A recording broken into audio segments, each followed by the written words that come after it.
Hey, everybody. Once again, it's Forrest with you and Poulsbo Rotary's Career Talks. I'm with my friend, Kim McKoy. Kim, welcome to Career Talks. Thank you, Forrest. Happy to be here. I love that smile. You know, everybody, it is just such a joy for us in the club to talk with the just wonderful, skilled, and talented people that are in our club as a way to catalog some of the career paths that all of us have had. Now, Kim, you've done a lot of things in life, and I think all of us have had many career chapters. But as you look back over time, I'm honored to be part of your work with Path from Poverty. And as you think back over your career, many years in nonprofit leadership, what's one of the most rewarding chapters that you might talk about? Well, again, I really appreciate you taking some time with me to allow me to share like that. And it's been a very rewarding 40 years. It'll be 40 years in 2023. So next year, 40 years in this industry. So Uh, yeah. And I think for me, the most rewarding, it's all been rewarding because it's a people to people kind of thing. And I'm all about people. I love being able to be around people who are just trying to make it better for others and with others and so forth. So it's all been very rewarding. But I would say that when I was about 30 years old, I became an executive director for the first time. And, for the 7 or whatever years prior to that, I was doing things like case management and just kind of learning the field. I was wearing different hats like volunteer manager and just different kind of places where you can be in the nonprofit. hmm. But I was looking around and thinking, wow, I had some great mentors, really had some wonderful mentors along the way, who told me that I could stay as a case manager or I could actually work my way up and actually become an executive. And I took that very seriously. So when I was 30 years old, I got my first executive director job. And they actually hired me, and I looked around. I'm like, oh, now what am I supposed to do? What am I supposed to do? Yeah. But again, having a bunch of mentors in my life that helped me kind of figure out how to really do that, and it was just sort of the turning point, I think, in my career. It was wonderful because at that level, I was able to be out and about and have that sort of the circles that I was able to be in terms of other executive directors and roundtables for executive directors and being called to support causes like United Way and things like that as a representative and so forth. So it really took me from being sort of behind the desk and working on files or whatever, which is important, or doing the direct work with the individuals. I got to really build the organization and the staff and all the things that you do when you're working with people. I got to do that and help them do their jobs when they were working with clients. So I would say that was probably the most rewarding because it's just flourished since then. That's fabulous. Well, and I think part of the story you're telling is that you were open and you let yourself be mentored. You actually sought that out. That's been a key part of it. And the whole idea of having the courage to step up into leadership rather than into followership, I think that's part of the story we want to share with our listeners is how is it, because this is not a get rich quick scheme, nonprofit leadership, is it? But to step into that leadership, what did you learn as you did that? Yeah, no, you're absolutely right. I love that point you just made. It's not a get rich at all. You're just, you do nonprofits because you care. I mean, it certainly you have to put a little money in your pocket to take care of your family and your bills and all of that, of course, right? For me, leadership, it was interesting because when I was for example, a case manager or at those positions, I'd look at leadership and I'd think, okay, I didn't like what they were doing. And what are they doing up there? What is this board thing? And why are they getting these directives? And maybe they weren't always listening to us. I think they were, but we didn't feel like it. So I was curious, like, to know, what, how does this really work? Right. And I started by just serving on boards. Actually, I got out there and started serving on some boards before I even got into leadership, which was very helpful for me to learn how it worked. Uh, And then I leaned on my mentors and stuff. To help me get there. But what was it like when I became a leader? It just opened up an opportunity for me to learn how to link arms and not necessarily guide people, but take the strengths that they have and really help them develop those strengths and become leaders themselves, right? So right. a good example would be my first executive director job was at a sort of a facility where we had children that were we had like a therapeutic childcare center. We had a food bank. We had a clothing bank, and all of that. And when I got there, it was very challenging because they had had a longtime executive that they were happy that she was gone, because sometimes that happens, right? Sure. They weren't happy that somebody new was coming in either. Right? So it was really challenging. And so, and there was a staff of 50 some odd at the time. And the day I got there, 8 of them walked out, not Oh, because 8 of them walked out. They walked out. And I'm like, oh my God, first executive job, 8 of them walked out.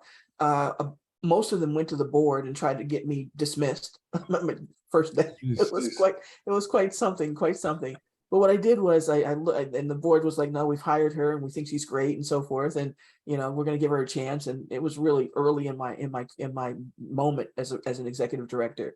And then I looked around and I realized that there was a particular woman, and I could feel that she had leadership. I knew it, but she wasn't in a leadership role. She was actually working with the children. There was something about the way that the other staff were always calling on her for ideas, support. They really elevated her. So the first thing I did was I moved her into management. I created a position and I put her into management, right? Now, Right. I'm not being executive director, but I just had some kind of keen instinct. And I'm telling you, when I moved Mary into that management position, the staff just turned around. The work was amazing. Oh, wow. We did some amazing things. There's a courthouse in Kent, Washington, the Regional Justice Center. And it was that team back then in 1997, that team that put the child care center, my team, my organization put the child care center inside of the courthouse, right? Major signature project of mine and Wow. my team. We had them build it out. The county built it out. We put all the staff in there and all that kind of good stuff. First time, and that goes on today in that center, big signature project. And it was because I took Mary literally out of working with the children, got her into management, turned that team around. And so that's what I've learned. I learned that you find those skills that people have, and you elevate those skills, and you work with them, and you give them that one-on-one time, and and they will turn around and help other people to get it, and they will do amazing stuff together. So, you know, I could have been like firing people or because I had power, you know, I didn't do that. I really tried to figure out, how do I take people who want to do good and put them in the right positions? I think that was my major lesson right there. That's a fabulous lesson. And I had a wonderful friend of mine, Jim, used to talk about staging the genius of others. First of all, noticing the genius, but staging it, helping support it, helping have enough care about the cause that you're up to, but the cause also of those individuals shining and helping them grow and being a part of that process. Gosh, I was part of a consulting circle for nonprofit leaders in Hawaii for several years called the Leaders Circle.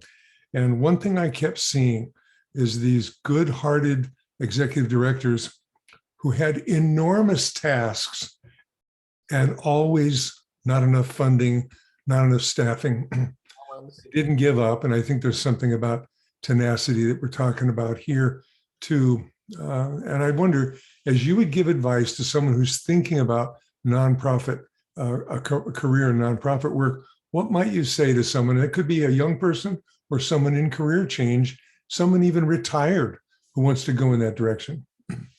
Yeah, I would suggest that they have passion for the cause or causes that they want to get involved in, deep passion. I would ask that they really think about that it's hard work. Sometimes you don't get any sleep, especially if you're working where you have clients that need extra stuff or whatever, or you're working with kids or whatever.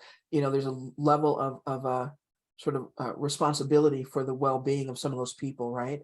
And the safety and some of those kind of things. So just being aware of what you're getting, but have a passion for the cause, and a passion for that is so critical. Have an understanding that there's some turnover, right? So that when you think you've got a team building or whatever, that there's going to be some turnover, and they're constantly maybe having to replace people. So building it out to where you fight for, you advocate for that they are paid well enough, right? So that you're not having that kind of turnover. You know, a lot of times we say, oh, you know, it's nonprofits and they don't need to make any money or whatever. But, you know, one of the things I did in my very first, the same one I was talking about, my first executive director position was my staff had no medical, they had none, and they're working with kids who are getting sick in the bill, so the first thing I did was I made sure that I advocated for them to get medical. Good.